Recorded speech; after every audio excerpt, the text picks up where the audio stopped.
Welcome to the Big Bets on Campus podcast. I am your host on this Monday episode, Jim Root, joined by the rest of the three-man weave crew, Kai McKeon and Matt Cox. We are here for our weekly start of the week episode where we walk through the Monday and Tuesday slates, all things betting in the world of college basketball, talking big games, big mid-major games, potential live dogs, some favorites, some overdogs, some spots that we like based off setups in the schedule. And then we'll recap everything we liked at the very end of the show. We had a good week last week, fellas. Everybody had a nice, productive record, except for Mateo, but that's okay. Matt's low volume. I Kai, suck. yeah, God, I you're think fine. I'm You're keeping the fine. damage minimal though. Minimal jabs at least limits the bleeding. I guess You that's got my to shoot to get ratio. hot, shoot to stay hot, Matty. That's what Kai Yeah. and I are And doing. I'm a So enthusiastic shooter, Jim. good, good. Let's get you chucking. Let's get you chucking. We're gonna start with big games, fellas. We got one huge one on Monday in the Big 12, and then a couple big clashes on Tuesday as well. Tuesday really been a great day of basketball this season with the way the SEC schedule has aligned. So we'll get to that in a second, but we'll start with Monday. Kai, Iowa State on the second leg of the Arizona road trip.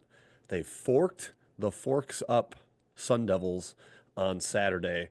I believe they were down by two, and then they won by 15 as a Hmm 11-point or 10-point road favorite. Now they go down to Tucson, Arizona, about a 2.5 hour drive. Travel, not much of a big deal here.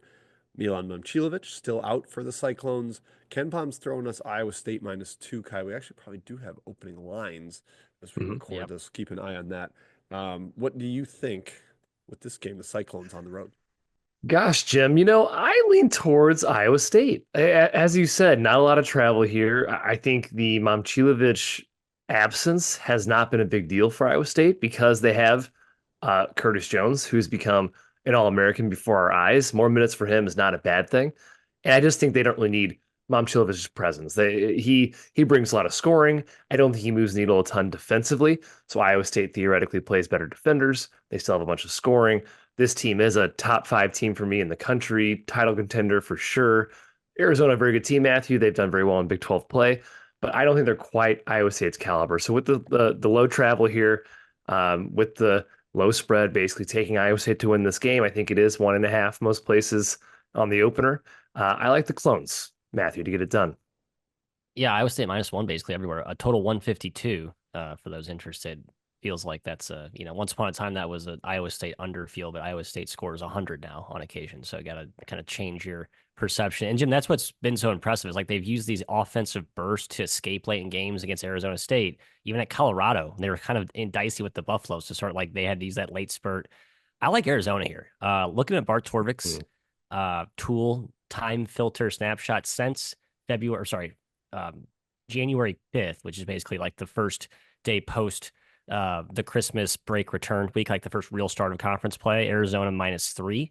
And they've been playing really well. I think they've really kind of gotten off, some of the, I don't know, I guess role inconsistency, but this comes down to Caleb Love, right? You don't want to ever bet big US dollars on Caleb Love, but I do think this is a good Caleb Love game. So I'm going to ride the Zona Mojo, and I'm not afraid of Iowa State. I'm not scared of them. They're awesome, but I'm Wow. not scared of them. Wow. I'm afraid of them in the second half, Matt, as you're kind of mentioning. Yeah, that's a good They point. have a First half, maybe. gear, like a gas pedal where they accelerate. But yeah, I mean, they only put up 57 at West Virginia on the road, tough environment, really good defensive team. Arizona's not quite West Virginia defensively, but they're both top 30 defenses. I think they could maybe frustrate the really potent backcourt of Iowa State. Iowa State's also gotten a lot of production from Josh Jefferson as a passer. They play through him a bunch. I kind of trust Arizona's forwards to have the athleticism and mobility to move with him and not give him as many opportunities. I actually lean to Arizona here as well. Again, basically a toss-up coin flip type game here, but I think Houston leaves Tuesday with a two-game lead in the Big 12 after they Hmm. survived at Kansas. So I think Iowa State Iowa goes down. robbery in Lawrence. Ooh. Yeah, crazy, crazy game there. 0.4% chance to win Houston had. Well, Wild. Arizona be 8-1 though, Jim, right? And they'd be Oh, right. you know what, Yeah. Guy? Great call. Like I Yes. forgot that Arizona's right How up there about those cats? with the clones. Yeah. The schedule does stiffen for Arizona starting now, though. So we'll see if they're able to stay right up there. But that's the big one Monday. We will shift to Tuesday. We're also in the Big 12. Baylor is on the second leg of a road trip. Theirs is the elevation trip. Now they take on BYU. Oh boy, Maddie, the Cougars gave Cincinnati the business late Saturday night. Not sure how many people stayed up to watch that game, but it was just a trouncing by the host Cougars. So they're starting to look better. Yegor Demon's starting to really round into form as a potential lottery pick. Baylor, again, on that back end of the elevation trip. Not as much travel, but there is the elevation factor in terms of conditioning. We are looking at a market price of, I keep looking at Ken Palm lines. I forget we have real lines. No, this is Tuesday, so we don't have lines. BYU -3 per Ken Palm, Matthew. Yeah. And I feel like that should probably be close to what it is. I doubt there's like any major shade here. Like hey, Baylor or BYU are not one of these teams where Ken Palm's just way off from the market perception. So I think it's a pretty good projection. The second leg of the altitude thing has me intrigued. I just backed Utah stupidly against Baylor Kai, who was shorthanded yet again, but Baylor again sort of I think just outclassed Utah in terms of just talent, I would say. I don't know if they have that edge here against BYU. And I like what Kevin Young talked about after their win against Cincinnati. Like they've really opened up their offense a little more. They're not running as many like pick and roll continuity stuff. They've actually kind of just allowed more freedom. I think with the return of Demon and the return of Saunders, there's sort of this new like chapter of BYU season forming, and I'm kind of into it. So I think in the spot here, I'm probably going to be stubborn. I will probably fade Baylor again just on the lack of depth, that altitude second leg, and just sort of the good mojo I'm getting from BYU right now. Yeah, I have a really hard time deciphering what BYU is. The results are, I mean, they blew Cincy out. Yes. Bearcats. Now, it was 5 for 28 from three versus 15 for 24 from three. I mean, the 3-point discrepancy there, BYU Cincinnati was insane. BYU hasn't beaten any good teams. They have no wins against a top 50 team right now in KenPom. A little bit bizarre, but as a Baylor backer against Utah, I do lean towards BYU on this second leg. I didn't think the Roach injury was a huge deal in a one-game setting. I think they're fantastic players despite their depth, but on a road trip with elevation, I think the 5-6 man rotation does hurt Baylor quite a bit, and BYU can really score, can really shoot, can really score. I'm not really intimidated by Baylor's defense. They tend to get smoked from outside, and I think BYU can keep their shooting going at least one more game here. I don't think the market's going to do us many favors here, Jim. I think the market will be all over BYU as well. But if it's 3, I think I'd be taking the Cougs. Yeah, I'm with you, Kai. The shorthanded thing, second leg of elevation, is where it really gets me. If no Love, no Roach, you're really playing 6 guys. Asamoah hasn't been that much of a contributor as the 7th man for Baylor, so they're really reliant on that top 6. And they do have the advantage of Edgecombe emerging into like superstardom. 51 points over his last 2 games, super efficient, looking like the draft pick that he's gonna certainly be. He and Demon really both shining on NBA draft boards, but I don't like shorthanded second leg at elevation against a young team that I think is trending up, and that's where BYU's at right now. So sticking with the home teams in the Big 12 for me there. That's the leans, not ones I'm going to lock in, but on the big slate, those are the top 2. Probably a good live betting game just to add in there, Jim. Both teams are going to play some zone, like a ton of threes both ways, presumably. I bet both teams are going to shoot upwards of 20 plus triples in this one. So In the SEC, the big one this week, Kentucky at Tennessee. Both teams off a rather frustrating loss. Tennessee might feel like it slipped away a little bit at Auburn. Big 3 from Miles Kelly in the corner clinched that one for the Tigers. In Kentucky, boy, the defense has just been a problem. They got down 14 at halftime against Vandy, made a huge surge, got up 7, and then kind of gave it back away again. The Commodores stole it from them. So 2 teams that have recently lost at Vandy, I think they both got court stormed by the Commodores. Mm-hmm. Kai, Tennessee laying 9 in this one per Ken Palm. Andrew Carr's injury is certainly looming large here. Whether he's back or not, we're not sure of yet as we record. What do you think? I think he matters. I think Andrew Carr definitely matters in this game. I'm more so confused why Kentucky played such a low possession game against Vanderbilt. Maybe that's Mark Byington for Vandy coming in with a game plan of, hey, we're not going to run with Kentucky. Very smart. 6-7 possessions, low scoring game. Shocking to me. I actually included Kentucky pending Carr status in the live dog section as well, because I think this team can beat anybody.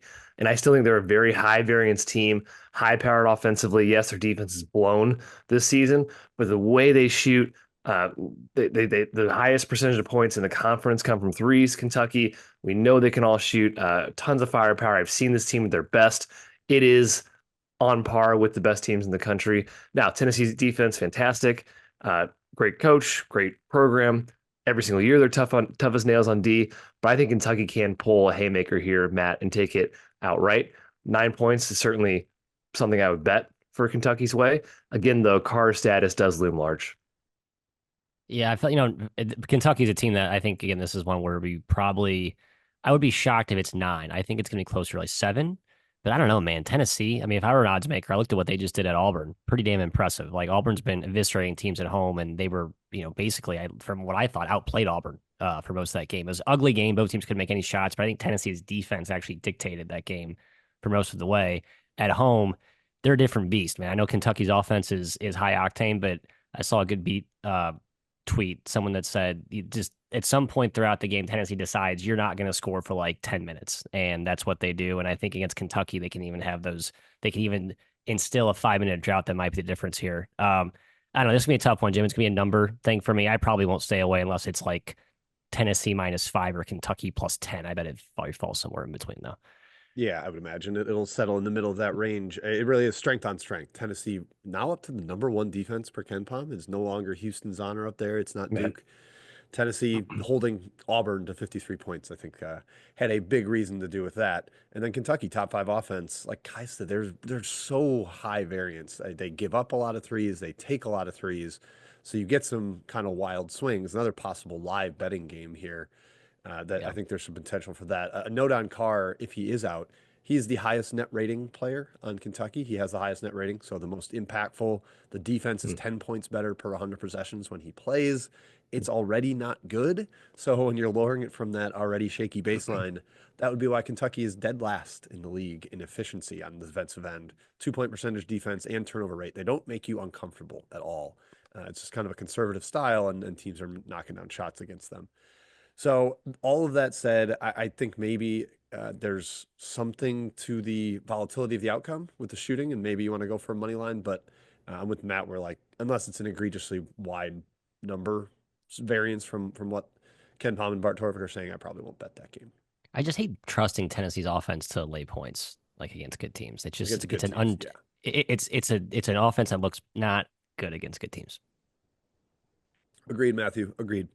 All right, the last one to discuss here, it maybe doesn't even belong here with the way these teams are playing right now, but we'll give them the benefit of the doubt. I'm calling it a loser leaves town game here. UNC at Pitt. The ACC, two teams that have really been struggling. They both survived on Saturday. UNC, Matthew, a great escape against Boston College as 20-point favorites. Whew, that would have been a disastrous loss for the Heels. And then Pitt gets a road win at Syracuse to get off the schneid and the losing streak, but really have not looked sharp. Ken Palm throwing us a shrug line of Pitt -3. Basically, the home court is the difference between these two. Which one are you going to back here if you have to do it on either side? I kind of lean toward Pitt. Of note, Jalen Washington got hurt very end of that UNC game against BC, and the whole story was how badly beaten they were inside by BC. Chaz Venning was a beast inside, and UNC had no count for him. And then when Washington went out late in the game, you got to think, okay, well, what are they going to do against? Pitt's front line, not exactly going to pound you at the rim, but still, the lack of interior rim protection has been a problem all year for UNC. Kai, I have no idea on this game. I don't know if I can trust either team. I probably trust Pitt a little bit more. As an aside, I will be fading Boston College every game the rest of the year. That game was an absolute embarrassing giveaway, and I think is the type of loss. It's like if we can't hold on to this little glimmer of joy, our entire season is just a waste. So just a slight betting angle as a tangent I'll throw in, since I have no profound takes on this one. Shred of dignity, I think, is what you're searching for there for Yes. BC. Yeah, Just anything. Both these teams suck. I want none of these teams in the tournament.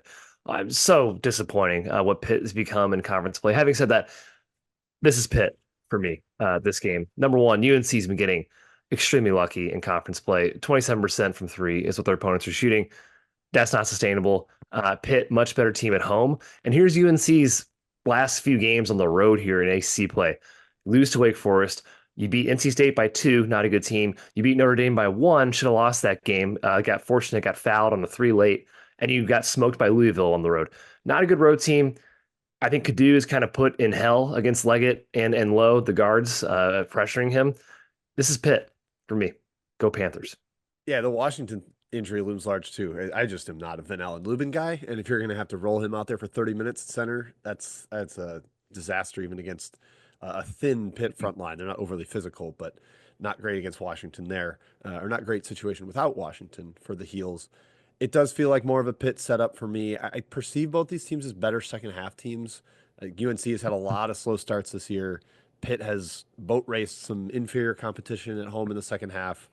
But yeah, it's hard to trust either one with the way they're playing right now. Back against the wall, I take the Panthers, but it's just the trend and the trajectory of both squads is not one you're in a hurry to get behind.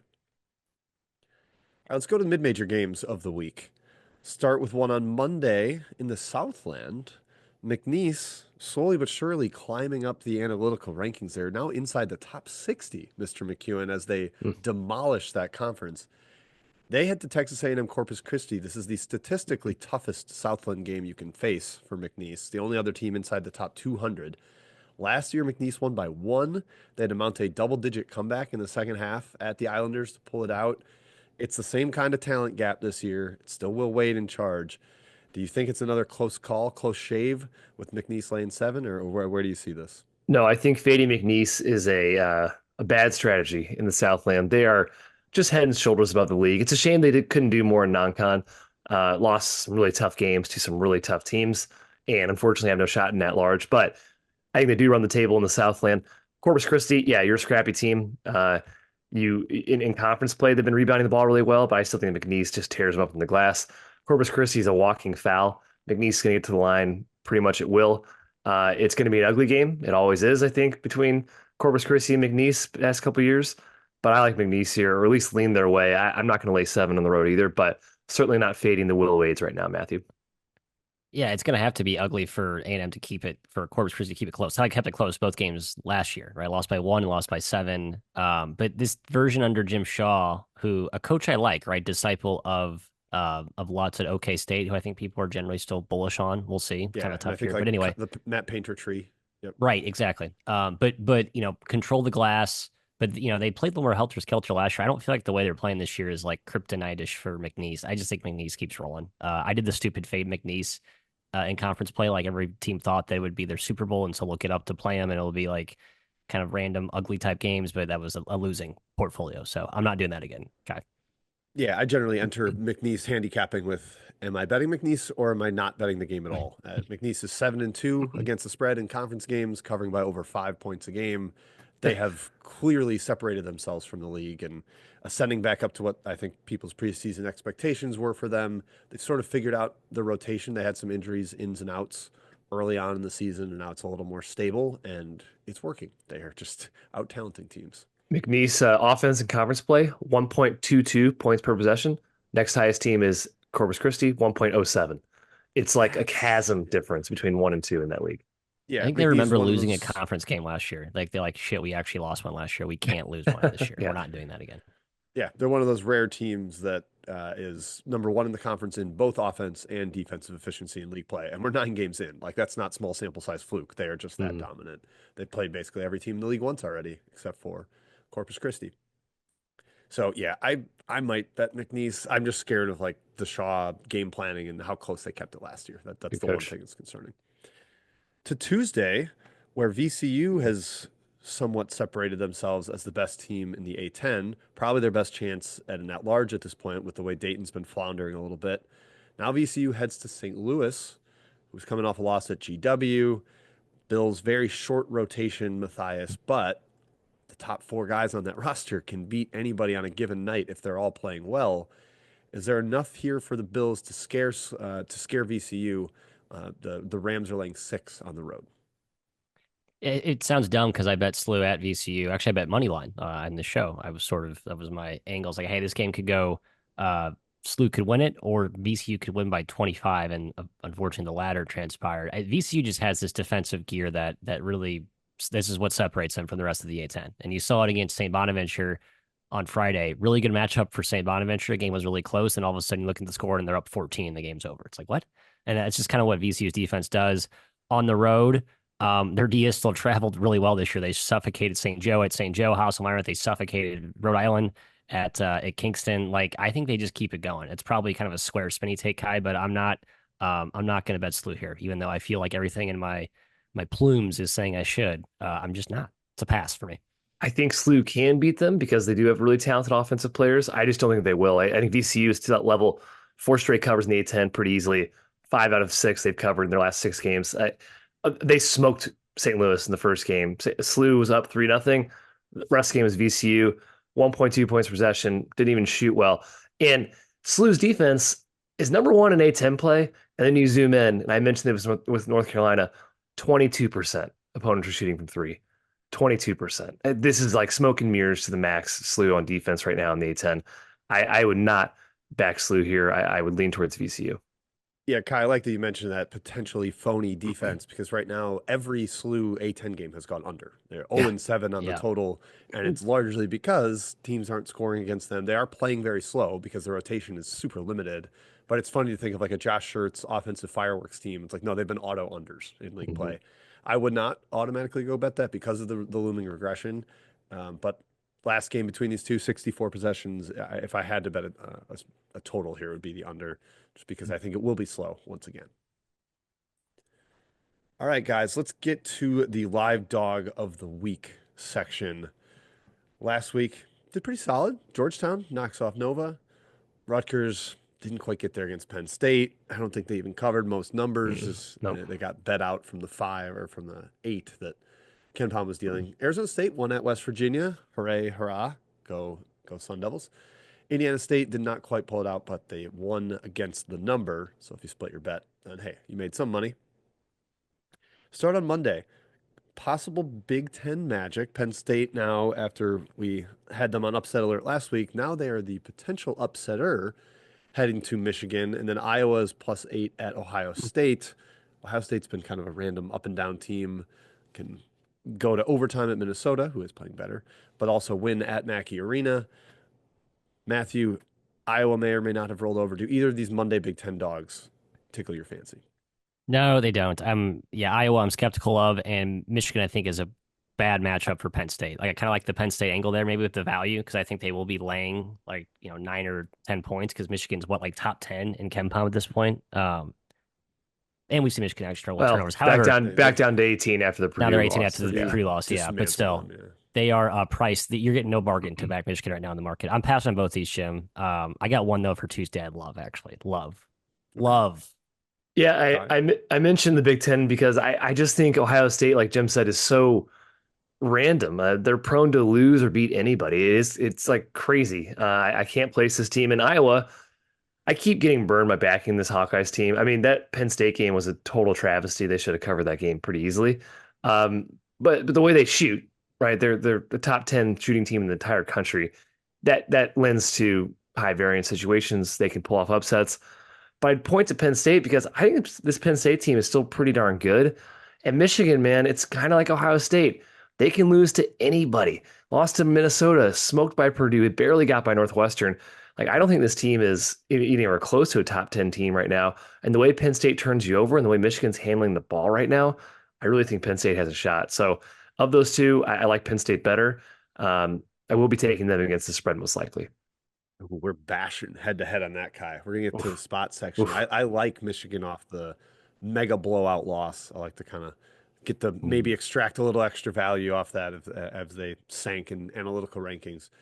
I'm intrigued by Iowa, though. I think they're pretty high variance, too, because of the amount of threes they take and just the high-powered offense. And Ohio State's lost 3 straight home games in the Big Ten. Like, they're nowhere near impervious at home. They lost to Mike Woodson at home, Matthew. I didn't know that was possible. Mike Woodson winning a road game in conference Nice ball, play. coach. Nice ball, coach. So Iowa, I think that one has me intrigued. I may end up taking the 8. I will decide at the end of the show when we recap our picks. Actually, that's a Monday game. So 7.5 most places. I think there is an 8 out there right now, though. Early, of course. Early, yeah. Okay, well, I shall consider. All right, on Tuesday, Matt, I feel like I just want to tee you up with the excitement flowing through your veins as you answer about Monday. What do you got? What's the home run one? Yeah, I love Patty Kelsey. I love the story of what he's done this year. Good graphic. Evan Mia, top 75 teams performance relative to lost production. Like Louisville's head and shoulders above everybody else. I mean, they've just incredible. They lost Noah Waterman last 2 games. It's legitimately like a 6.2 man rotation at this juncture. I think they crack against Wake, who I think is playing a lot better. Yeah, they just lost to Duke. Everyone loses to Duke. And they actually came back and put a run on Duke and made that game competitive. I like that Forbes has worked in a little bit of zone to mix and match. I wish he had one more guard because I'm tired of watching Cam Hildreth treat them out of games. But I think the way they play with Salas and their kind of gritty, more old school Forbes mentality, I think it's a good recipe to go on the road and steal one and silence the center. It's my dog of the week, Jimbo. Plus 10. I bet it's plus 8 is the Yeah. final number. Mhm. Conversion of money line probably would be 3-1. Let me find my tool here, Kai. But yeah, I think that's what I'm probably gonna just trust my gut there and back it. Yeah, I'm with you on Wake, Matthew. I agree. The game against Duke really impressed me. It's showing signs that Wake is alive. Their defense has been truly We can't call them impressive. back, but they're I don't think they're backish. back because their offense is so bad. I don't think they can be Right. ever That was back. right. But 25-4 run on Duke, though. Like, yeah, no impressive. slouch team does that. Right. And Salas will be the best player on the floor. I definitely will be betting Wake here. Little sprinkle on the money line, perhaps as well. Yeah, road Wake always scares me. Like last year, that was obviously their Achilles heel and the reason they didn't make the NCAA tournament, and they've been better at home. But Matt, I'm surprised you didn't mention a specific angle here. The Tyler Johnson revenge, Louisville Oh yeah, holy cow. going back to the Yum. He's been much better in league play. An 84 O rating for the season, but up to 98 in conference as he Yeah. started and played like 25, 30 minutes a game, seemingly gaining confidence. He had 8 assists and 1 turnover against Duke. Like Tyler Hmm. Johnson's starting to be a player for Wake. That helps a lot. So Matt, I like that one too. Definitely will bet the spread. Thinking about potential money line there. Kentucky, again, we mentioned their high variance possibilities at Tennessee with the amount of threes they take. You got some Big East home dogs. Butler catching 6 at home against Marquette. Georgetown catching 6 against St. John's. I'm a little intrigued by the Hoyas. I Yep. think Me they too. suffered the emotional loss at Providence with the Cooley return factor. They're pretty limited in their rotation. Their top 4 guys took all but one of their field goal attempts Yep. at Providence, so they need those guys to play well. But back home against a team they kind of controlled the first meeting with against Georgetown or against St. John's, Yep. I kind of think the Hoyas are good upset look I there. like the Hoyas as well, Jim. I'll be on them again. I was on them against St. John's the first game, took a money line. They're up by 12 and they kind of cracked. But yeah, this team is Thomas Sorber is incredible. Like this guy is a legit player, a pro right now. I've been extremely impressed by him. Have to rebound. They did a pretty good job of keeping St. John's off the glass in matchup one. That is really where St. John's hurts you. And I think it's a great spot to back him. Agreed. Off the Providence loss, which hey, they got off to a great start, and then Providence, the hypeness behind the building clearly got to them. Georgetown will be a game I'll be on. I disagree. I kind of like St. John actually against the spread. I think Oh, give Patino a few extra days to prep and find a good weakness or a scheme against Sorber. I think he finds one. I think that physicality sort of bothers sort of a little bit. Even though it's nice that they've already seen St. John's once, so maybe that kind of negates my point there. But I think in the rematch, I think Patino gets the edge there for me. They so would you, shut down Sorber game one. I mean, he Yeah. didn't do much. It would was you close prefer to your point, Butler? and it was close. And despite a bad Sorber game, it was still competitive. So Hmm. Do you prefer Butler, Matt? Do you think they got a better chance against Marquette? I don't know what Butler is. Yeah, they just smoked DePaul. They have been playing better, right? Like they last 4 or 5 games, it's like, oh, okay. Butler has a pulse still. I still don't quite love this one. Big East homes have been, let's see, I'm trying to find the updated stats here from courtesy of Bet Labs. Probably not as strong. I will say somebody Let in me our check. I'll Discord fill some time. plug Yeah. for the burner here, Matthew, while you search Yep. for that. A UConn fan was like, I was so impressed by Butler, like just the connectivity, the effort. Like they didn't look like a team that has no shot at the NCAA tournament under 500. Like Yeah. in Hartford, they looked pretty sharp and took UConn to OT. I'm not going to back Butler, Matty, but do you have the stats? Yeah, 23 and 26. I think I backed some Big East home hype spots and been disappointed. It just has not been like a super awesome against the number angle. I just think it's been a regular home court this season. Not saying it's Yeah. bad. It's all due respect, just it's been priced in effectively. Yep. So Yep. 2 others worth mentioning. Minnesota has been cooking lately. They are actually looking like a really solid mid table Big Ten team. They're catching 13 at undefeated Michigan State. Kai, I'm intrigued by that. And then we've got the Hmm. anti sports or anti-point shaving Eastern Michigan Yep. catching 11 at Miami, Ohio with Eastern Michigan and their improved play of late. Do either of those ones jump out at you? I'm ready to get hurt again on Eastern Michigan. I backed them early in the season. I thought this team was good coming into the year and had some good results. And then the point shaving thing happened. Point shaving thing comes out. All of a sudden they're good. It's a silly thing to do, but if you isolate the last since January 15th, where Eastern Michigan's had the run of Yep. 3 games, they're favored over Miami of Ohio. Per Bart Torvik, I don't think Miami of Ohio is that good of a team, and they got smoked by Akron. They got exposed. They've been picking off the weak MAC all season. I think Eastern Michigan can stick within double digits. I kind of agree. It's funny. I backed Eastern Michigan on that same angle, Kyle, last, but I also bet them first half. The angle Oh, that they were did not do theoretically well. shaving, and Yeah, they did not cover that. So I wonder if they went back to shaving the first half and then covering full game. So yeah. I don't know. Anyway, I agree with you. I think that there could be there's some volatility here that's intriguing to me that I would like on a money line. But I do think Miami's pretty good, though. That's where I sort of disagree with you.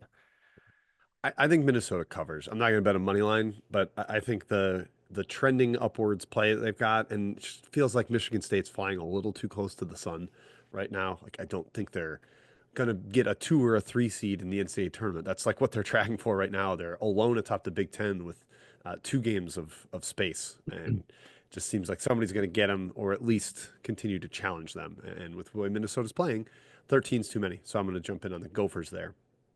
Any other live dogs for you fellas before we move on to favorite favorites? I only had Wake. Jim, the other one was maybe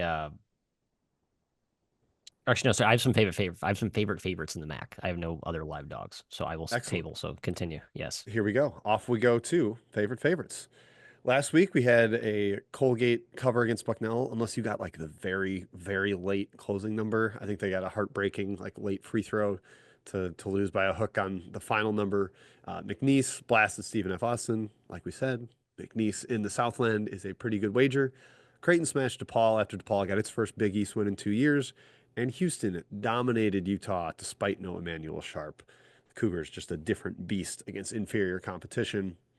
So we turn our eyes to this week. On Monday, Matthew, you are our Swaction correspondent, typically, the writer of the preseason preview of that conference. Mississippi Valley State is trending towards one of the worst teams ever, maybe like bottom 3 in Ken Palm's history. The -40 adjusted efficiency margin. It's bad, bad, bad news.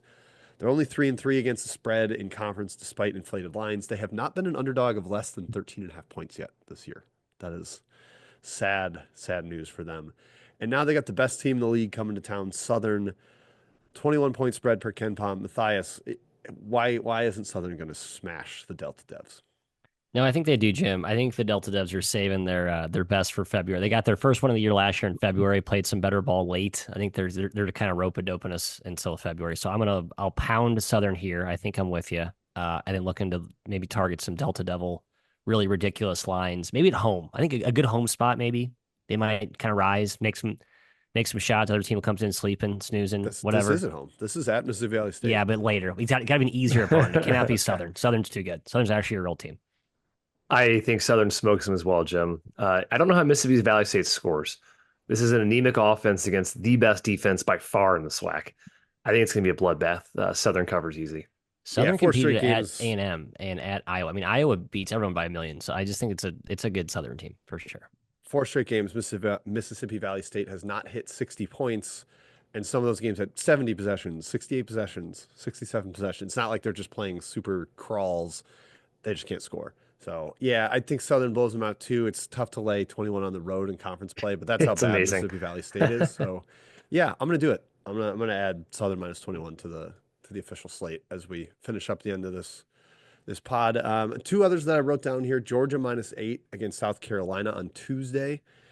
Georgia's off the mega demolition loss at Florida. This is a little bit similar to Michigan, like I was talking about earlier. Team that just got smacked on the road comes home, maybe a get right spot against South Carolina, who's played 2 straight demoralizing losses. They just lost an OT to Mississippi State, and they led for the first 39 minutes and 55 seconds against Florida, and then lost on a basically a buzzer beater.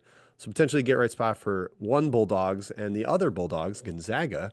They're laying 10 per Ken Palm against Oregon State. Classic revenge spot. They lost in Corvallis. better team that switched up their lineup. They put Manuel Innocenti into the line to get a little bit more defense on the floor. Beavers are a tough underdog to kill, but I could see Gonzaga going off at the kennel there. Matt, either of those Bulldogs intrigue you as a home favorite, or is there something else you're eyeing up? No, Gonzaga intrigued me. It certainly did. The one I like more, I'll just throw it out there right now. Kansas, UCF. Poor UCF. So UCF played Kansas the first game in the revenge spot after they lost. I forgot about And that now game. Kansas gets UCF in the exact same revenge spot after blowing the biggest, most embarrassing, 6 point and 10-second comeback to Houston. Yes, 6 points and the ball. Missed And two the free ball. throws. Yeah. However, in that game, silver lining, Flory Badunga was awesome, and finally Pringle starts showing up and making threes. Like Kansas is all about finding like that fourth, fifth guy to really step up, and we saw when they found that guy last year, they got really hot. Johnny Furphy. This year, they've kind of found those other role guys have finally stepped up, and I think they're going to kind of use that. What the hell loss was as a sort of a we're pissed off platform, and UCF gets the short end of the stick twice. Sorry, Johnny Dawkins, but I think Kansas wins big. Yeah, I definitely lean more towards the Gonzaga one, Jim. The South Carolina game, man, I just look at their last 5 results, and man, you lose to Auburn by 3 at home. You lose to Vanderbilt by 3 on the road. Okay, Oklahoma smashed them. Florida by 1, Mississippi State overtime. Like those 4 results are really good. That's like the elite in the country situations and games, and they're right in it. So I think it's a lot of points, frankly, for Georgia to cover. I know I've been low on them all year. Not a bad team at all, but not what I'm looking back right now. Laying 8 to a dangerous South Carolina team. But Gonzaga, revenge. This team is still national title good, in my opinion. I think they do come to play and get a little revenge on Oregon State. Okay. Yeah, I wonder if the spot is more that Oklahoma game for South Carolina, where it's like, all right, 2 straight awesome efforts, kind Hmm. of a dead spot on the road. Now we had 2 straight awesome efforts again. Is Yeah. this the dead spot on the road? We'll see. I'm not going to pay to find out. You talked me out of it enough, but I will lay it with the Zags if it's, let's call it less 11 or less in the real line. Right now it's Hmm. 10 at Ken Palm. We don't know what the market will say, but yeah, I just like the revenge spot and the lineup shift. Yeah. And Oregon State has lost a couple games by more than 10 this year. Got blown out by Loyola Marymount, so they're not Yeah. impervious to that. Yeah, that was weird. It was weird indeed. Okay, some other spots. We're going to move to the spot section now. Last week, we identified that Creighton spot against DePaul. We thought we had a great Cincinnati spot against Texas Tech. Well, we were split. We weren't You like sure. Texas Tech, I think, if I remember right. I think it was basically, I know this is a good spot for Cincinnati. I just think they Right. suck. Like they're not good Yeah. enough to take advantage of it. And Texas Tech won on the road. And then Alabama took care of business against Vanderbilt. Alabama had been off, I think Vandy was coming off a big win and wasn't able Tennessee to, one, I think. Yeah. yep, hold up on the road there. So Monday, I mentioned the Michigan game with them coming off that just depantsing at Purdue, where they were down like 25 immediately in the first half on the road at Mackey. So perhaps the bounce back against Penn State, laying 9 for Ken Palm. Little Rock, interesting spot here, laying 10 against Eastern Illinois. They just murdered Lindenwood at Lindenwood. Now they're playing Eastern Illinois at Lindenwood on Monday. Yeah, So kind Why of is this? I I don't believe get it. I it's tried to find like a, out why, but I couldn't find it out. Go, yeah, Jim. I thought it was like weather related, but we're in the Midwest. Like it's not terrible weather for getting from Eastern Illinois to St. Louis. So maybe there's like a scheduling conflict. I don't know. What I do know is Little Rock just played at Lindenwood, and so they're familiar with the gym. They didn't have to travel. They're healthier. Matthew. They've Hmm. got Gat Keck back, Jordan Jefferson back. They might be the class of this conference, especially with their defense playing the way it is. Eastern Illinois is going to struggle to score, so I think it's a good spot just with like the familiarity and lack of travel. Yep. And Jim, then they shot 9 of yeah, go ahead. 22 from 3, 13 of 14 from the line. I agree. They like the sight lines in Lindenwood, so they have a huge edge there. They're home away from home. There we go. Good note. St. Charles, Missouri, right there. Tuesday, I mentioned Gonzaga and Georgia. Thought those were decent spots. I think Seton Hall is a home dog against Providence off the Ed Cooley game for the Friars. Now they go on the road to what could be like kind of a dead professional gym, or it's like a big Prudential Center. It's not this kind of like bandbox type thing. Could be kind of a dead environment. Might be tough for the Friars to get up, especially with a look ahead to St. John's there. And then San Diego State just won at Nevada by 19, coming back home and laying a big 16 number against this feisty San Jose State team, who's typically a patron saint of our live dog section. But I think it's a good spot for San Jose State in that one, getting a big number. Kai, any of these spots really jumping out to you? What are you seeing? Jim, I'm off the Penn State game. I've thought about it more. I don't like it. I am going to take Iowa, going back to your previous discussion, but Okay. Little Rock, this is the best team in the Ohio Valley. I thought so coming into the year. They're really starting to separate themselves. I know Moorhead's like a top league. I think Little Rock's better. This defense is incredible, especially in OVC play. I think they're going to suffocate Eastern Illinois, and the whole Lindenwood thing is just bizarre. Playing at the same venue, not a big travel at all for Eastern Illinois. I mean, it's like an hour or two, I think, from Charleston, something like that. But yeah, Little Rock is a spot for me that I'm hitting out of this group here. Yeah, San Jose State, Matt, it's a big line. I've been high on San Diego State all year. My number probably won't get there. And then Seton Hall, I just wish they were good. I don't think this Providence team is any good. Like they hit a bunch of shots out of their butt, frankly, and they were so hyped against Georgetown. But Seton Hall is horrible, so I can't get on board with that one either. Yeah, I agree. San Jose, I like a lot. I know Jimmy talked about the Tim Miles thing when he went out and he bought the stupid The glasses or Stillman hat because he the thought they could Stillman win had eight. 8 games, Win and 8 games. Ken Yep. Palm's got him at 7. Here they come. They are talented this year, relatively, right? Relatively, I will say that they're older, experienced. I think they can kind of go in and muck it up with the Dutchers who are young this season. They've kind of laid a couple of eggs in weird spots. I don't think they're as invincible as a typical Aztec team. So I like that Miles has played Dutcher close the last couple of seasons as well. So Yeah, it's a big number for a bad offense. San Diego State right, outside the top 100 offensively. Are they going to score a bunch? It's going to have to be like holding San Jose State to 50 to cover that game, which is possible. It's what they did to Nevada. But yeah, I'm gonna take that one too. San Jose State like the spot. I'll add with Kai's worry about Seton Hall. As much as I love that spot, Seton Hall also been banged up. Chauncey Jenkins has been hurt. Adai Wusu did return last game. They have one more guy out over the weekend. Double checking it right now. Isaiah Coleman, who arguably the best their best player. player. Yeah. Yeah, so he matters. Yes. Okay. Yeah, that's more than enough reason to not try to find the right spot to back the Pirates there, even with Providence in a difficult part of its schedule. Okay, that is it for our spots section. Let's go to a quick trash pick. And we have a returning guest, a returning squad here. Northern Illinois. Man, it's a really good spot if I could find any reason at all to trust the Huskies here, Matthew. Akron just blew out the other undefeated team in the conference, Miami, Ohio, by 30. Now, how do they care about going to Northern Illinois, a bottom 10 team in the country? You could see a lackadaisical effort from the Zips here. Is NIU good enough for us to jump in the dumpster and back them as Yes, 16-point they home are. dogs? It's funny. I don't know who the best player is. I previewed this league. I still don't know who it is. I was starting to think it was Ethan Butler, former like Oregon guy, like top 50-ish recruit pedigree, was playing really well. Then he didn't play last game.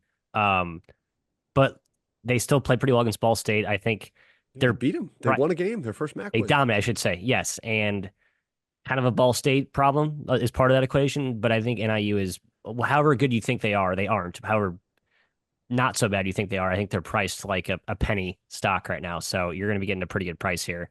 And I think Akron is playing like, and they're really good. Akron's not this good. That's my Akron take, Kai. They're very good. They are not this good. I think they're this good. I think this Akron team is absolutely incredible, which is just ridiculous. John Gross did it again. I mean, they lost everybody from last year, and they're still the best team in this league. Look at They're not the better results. than last year. They're not better than last year. They might Don't be. buy it. Beat No. Miami, Ohio by almost 30. Beat Buffalo by 30. Beat Eastern Sucks. Michigan by 30 something. Bad team, shaving points. Exactly. Bad teams. NIU is a bad team. that's I true. think Akron is going to smoke them. I at least I'm not in a hurry to back NIU. I'll say that. I've been burned by the bottom of the MAC, and I'm just not in a hurry. Besides Eastern Michigan, of course, against Miami, Ohio. I'm going to take a swing at that one. Yeah, I think I'll be on Akron- NIU waiting patiently in line. I'm not going to be jumping elbowing people out of the way, but I'll wait patiently in line and I'll wait my turn and place Yeah, my this bet when it's certainly my won't turn. be a mega whale nuclear warhead play or something. You know, it's it's hold your nose if you're going to do it. Akron is number one in the conference in 2-point percentage offense and defense, one of the most sustainable type of stats.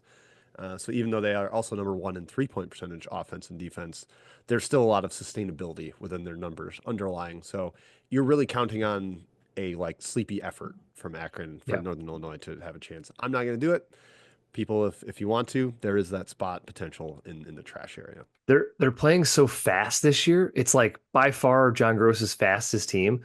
It's allowing them to blow teams out more, and I think it's inflating their analytics. I mean, they're just able to beat teams by margin because they play so many possessions. That's a Yeah, good it's call, good in this Kai. conference. It's great for this conference. I agree with that. The style plays well in this league. Yep. In 8 years or 9 years at Akron, his previous highest ranking tempo was 110th, 17th this year. Yeah. Last year they were 271st. All gas, no brakes right now Yeah, for Akron. totally different kind of team. All right, fellas, that's it. We didn't have anything we wanted to spotlight this week, so we're just going to skip right to the recap here. Here's what I am rolling with. I decided not to go Iowa. I have enough other potential bets here. I'm taking Wake Forest. It says 10 right now at Ken Palm. I don't think that's what it'll be, but I'll bet it down to 7. So hopefully that's going to be out there in the market. Georgetown +6 against St. John's. Minnesota +13 at Michigan State. Southern -21 traveling to Itabena, Mississippi Valley State. Gonzaga revenge -10. Little Rock back at Lindenwood -10. San Jose State headed to Viejas +16. Timmy Miles and the boys. So that's a bunch, Kai. Are you going to stay as high volume as me? What do you got? Yeah, I got a bunch here, Jim. I'm taking BYU on the second elevation leg against Baylor.